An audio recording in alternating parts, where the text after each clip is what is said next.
Le temps est venu pour que tu nous édifies, tu nous parles. Nous te cédons toute la place. L'Esprit de Dieu dirige-nous. Et que la gloire et l'honneur te reviennent au nom de Jésus. Amen.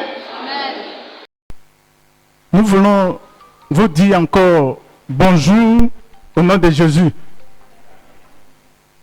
Ce passage que nous venons de lire fait l'objet de notre message ce matin. De la Genèse à l'Apocalypse, Dieu a toujours pris soin de sa créature en agissant en faveur du salut de l'humanité. Il ne cesse d'agir pour son bien-être physique et spirituel. Ainsi, il choisit des serviteurs à travers lesquels il manifeste son dessein, c'est-à-dire son plan pour sa créature. Tout ceci dans le but final du salut de l'homme porté sur le sacrifice de Jésus-Christ. C'est pourquoi Dieu continue de susciter aujourd'hui des serviteurs pour annoncer la bonne nouvelle, afin que le monde soit gagné à Christ. Parmi ces serviteurs qu'il choisit, certains sont établis pour diriger les fidèles en tant que pasteurs ou bergers. Ceux-ci se donnent corps et âme pour diriger les fidèles et nuit et jour, ils s'oublient par moments pour le bonheur des fidèles. Malheureusement, de nos jours, la prise en charge de ces pasteurs a tendance à diminuer et même à disparaître. Rendre service à un serviteur en tant que berger du troupeau de Dieu est devenu parfois difficile et même problématique. Ce constat nous amène ce matin à vous proposer comme thème les moyens de prise en charge des pasteurs. En vérité, tout chrétien doit savoir que la prise en charge des pasteurs qui sont en leur sein est de leur ressort. Alors, comment le chrétien doit-il s'y prendre pour prendre en charge son pasteur? Nous allons répondre à ces questions par 4 réponses. D'abord, en leur envoyant de la nourriture dans la maison, en leur donnant un verre d'eau, en leur donnant une maison et en leur donnant un moyen de déplacement. Alors, avant de parler des charges que le fidèle doit faire à l'endroit où la prise en charge des pasteurs, nous allons voir en quelques points ce que le pasteur fait à l'endroit des fidèles. Donc, le berger au service des fidèles. Il faut savoir que l'être humain créé à l'image de Dieu a du prix aux yeux de notre Seigneur Jésus. Et c'est pourquoi il s'est lui-même sacrifié pour notre salut, afin que nous ayons la vie éternelle. Et étant devenu chrétien, il nous rassemble. Et pour ne pas être dispersés, il nous donne des pasteurs pour nous diriger, pour nous guider. Et c'est pourquoi, lorsque nous prenons l'évangile selon Jean, le chapitre 21, verset 17, le Seigneur était en entretien avec Simon-Pierre. Et avant de lui confier ses brebis, alors il lui pose la question à plus de 3 reprises. Simon-Pierre, m'aimes-tu? Simon-Pierre, m'aimes-tu? Simon-Pierre, m'aimes-tu? Étant intrigué, il lui dit, Maître, mais tu sais que je t'aime. Il lui dit, alors, voilà mes brebis, paie-les. Pour dire que le pasteur a pour devoir de prendre soin des fidèles, de s'occuper d'eux. Le pasteur, en tant que berger du troupeau de Dieu, est appelé à veiller pour le bien-être des fidèles. Sa pensée quotidienne se tourne vers les fidèles et les âmes qui l'entourent. Il cherche à mieux les enseigner, les diriger, les encourager, les consoler, les conseiller, les protéger contre les faux enseignements, afin de ne pas s'égarer. Chaque semaine, chaque jour, il se pose la question, quel message puis-je apporter aux fidèles? Comment les aider à comprendre ce que Dieu veut leur véhiculer? Ainsi, chaque moment qui passe pour le pasteur est un appel vers le Seigneur afin d'avoir la nourriture spirituelle pour les fidèles. Il est prêt à servir les âmes nécessiteuses 24 heures sur 24. Souvent, il se met en jeûne. Il prie nuit et jour pour le bien des fidèles qui sont à sa charge.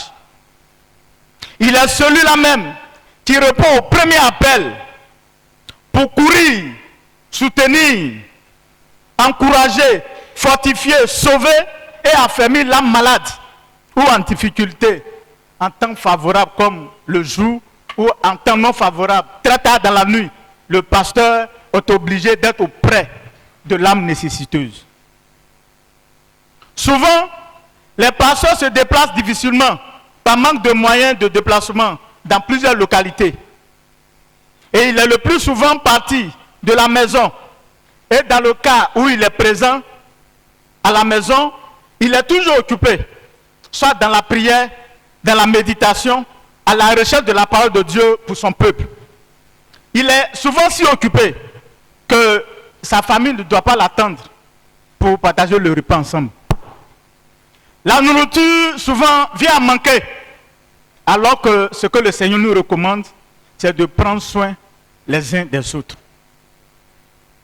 Alors, vu ce constat, que peut faire le fidèle à l'endroit de son pasteur?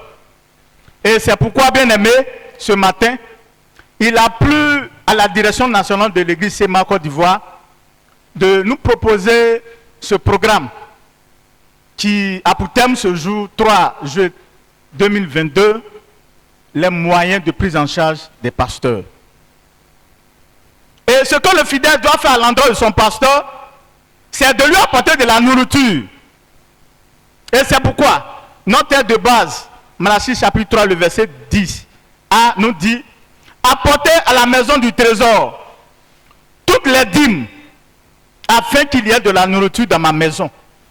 Mettez-moi de la sorte à l'épreuve, dit l'Éternel des armées. Le Seigneur se soucie de tout le monde.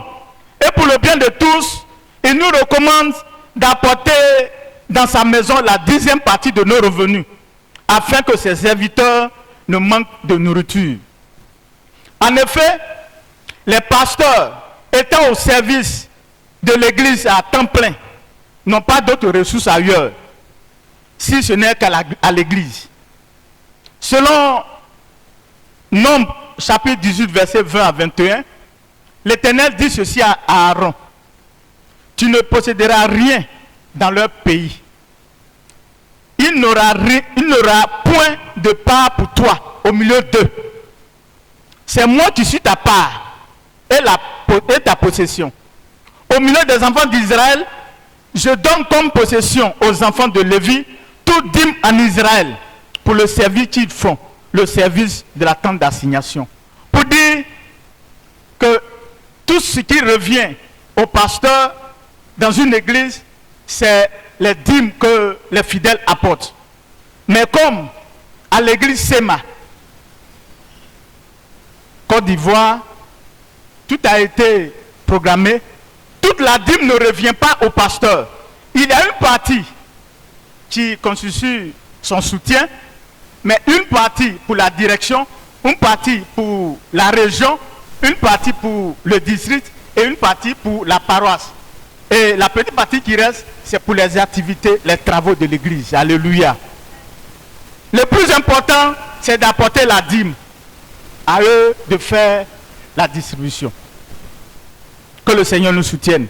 Et c'est pourquoi ce matin, bien aimé, lorsque vous donnez vos dîmes, vous donnez la collecte, la dîme de vos revenus des champs, c'est en cela qu'il y a de la nourriture dans la maison de l'Éternel pour pouvoir nourrir ses serviteurs.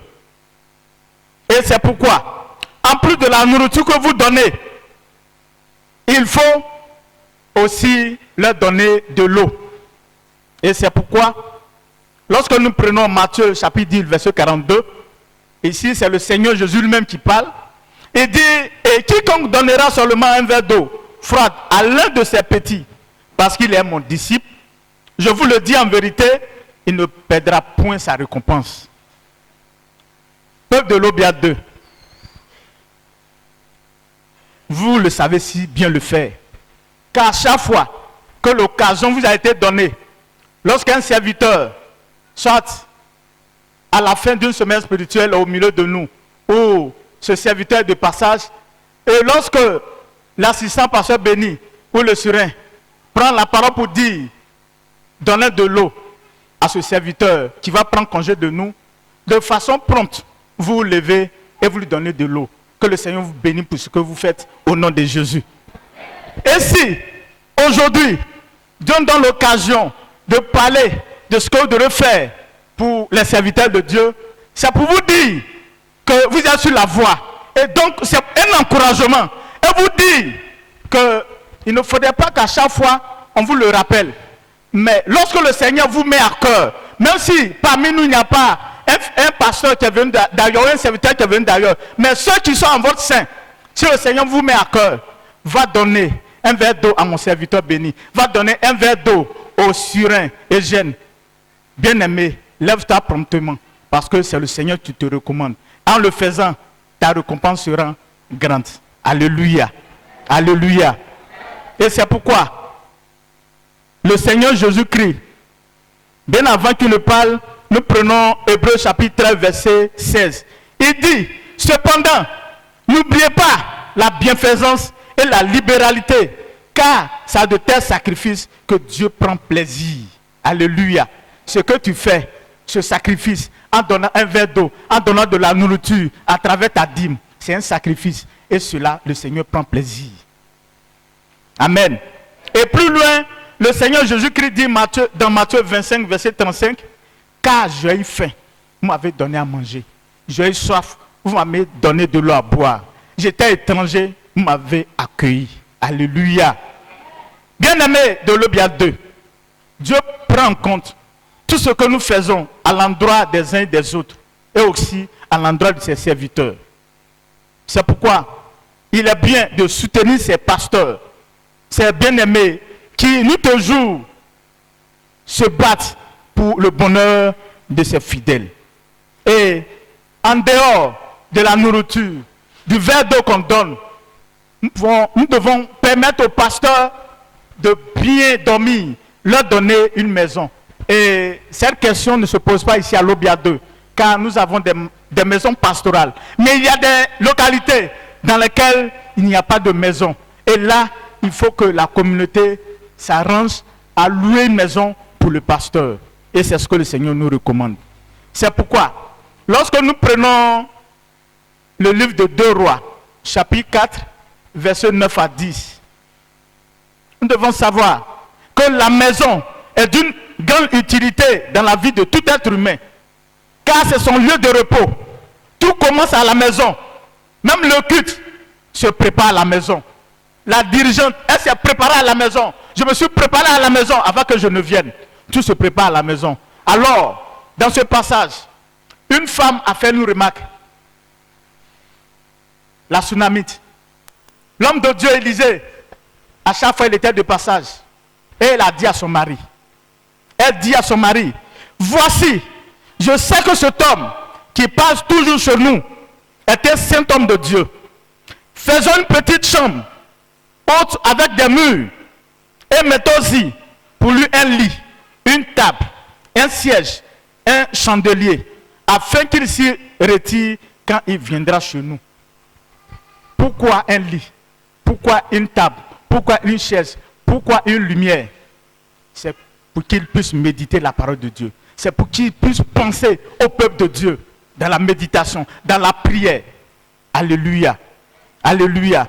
Il est bien pour les fidèles de chercher une maison pour son pasteur lorsqu'il arrive. Bien-aimé, avoir une maison pour le pasteur est une nécessité, car cela l'aidera à travailler dans la quiétude. C'est pourquoi il revient aux fidèles de contribuer s'il n'y a pas de maison pastorale, à la location du maison du pasteur. Ou même construire une maison pastorale pour les pasteurs. Par ailleurs, ce que nous devons savoir est que si Dieu nous donne les moyens, il te met à cœur, tu peux offrir un terrain ou construire une maison pour le pasteur. Alléluia. Cela n'est pas proscrit. Étant donné que le pasteur est appelé à rendre visite dans les quartiers, dans les différentes localités, alors un moyen de déplacement s'impose aux fidèles. Et c'est pourquoi il est bien de penser au moyen de déplacement du pasteur. Et toujours, nous sommes à l'Obia 2, nous voyons que le pasteur béni se déplace à moto, le surin, à une voiture. C'est bien beau, mais il y a des localités où la moto est en panne. Le pasteur ne peut pas se déplacer. Les communautés sont à distance vraiment considérable. Comment faire pour joindre les deux bouts? Comment faire pour diriger son peuple comme il se doit? Comment faire pour visiter les paroisses?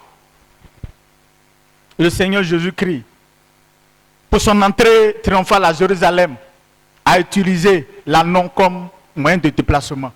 Pour dire, cela est important dans la vie du pasteur. Cela est important pour les fidèles. Le pasteur a aussi besoin de se déplacer sur le terrain. Rendre visite aux fidèles dans les paroisses, dans les communautés, dans le district. Souvent, par manque de moyens, il a amené à parcourir de longues distances à pied dans certaines localités. Et ce qui l'empêche de visiter les localités de façon régulière.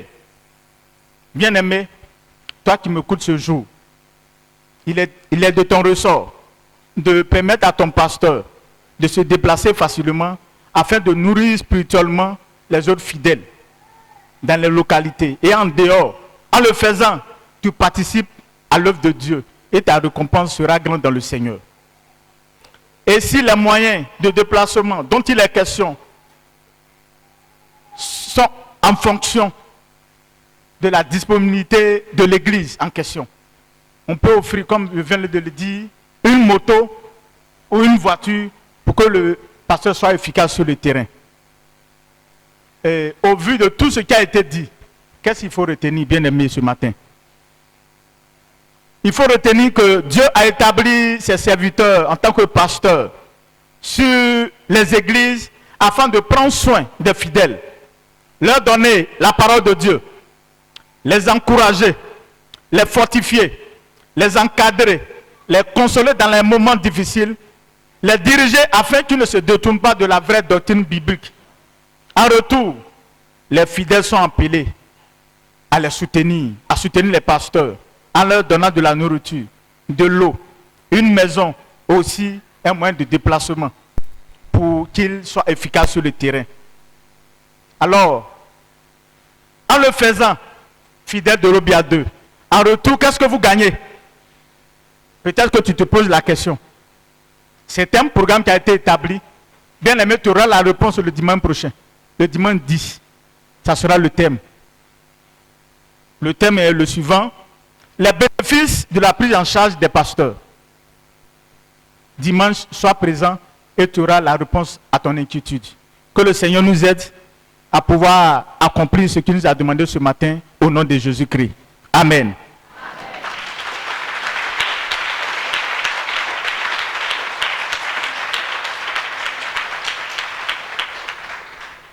Nous allons prier. Nous allons demander pardon. Pardon parce que peut-être que toi, lorsque les autres donnent, tu ne trouves pas de l'importance à cela. Tu n'apportes pas de l'importance, tu n'accordes pas de l'importance à cela et tu ne participes pas. Alors que ce matin, Dieu nous dit qu'il est de ton ressort de t'occuper des pasteurs. Et c'est pourquoi tu vas demander pardon à Dieu. Et demander pardon encore. Parce que peut-être que toi, tu participes, mais tu as remarqué que tu ne gagnes rien en retour. Et tu as décidé de ne plus participer. Demande pardon à Dieu. Demandons pardon à Dieu.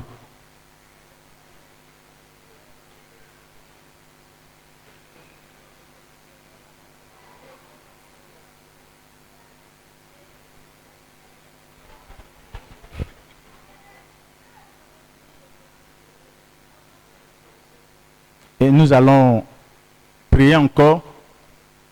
Et cette fois-ci, tu participes. Et tu as commencé à voir les bénéfices que l'on recueille lorsque on prend soin des pasteurs. Alors tu vas dire à Dieu, ce qu'il a commencé dans ta vie, qu'il continue de le faire pour toi au nom de Jésus-Christ. Et prier encore. Toi, tu participes, mais jusque-là, tu ne vois rien. Tu vas dire à Dieu qu'il y a ton temps qui arrive. Que lorsque Dieu décidera de te bénir, que tu puisses rentrer dans cette bénédiction au nom de Jésus. Prie au Seigneur.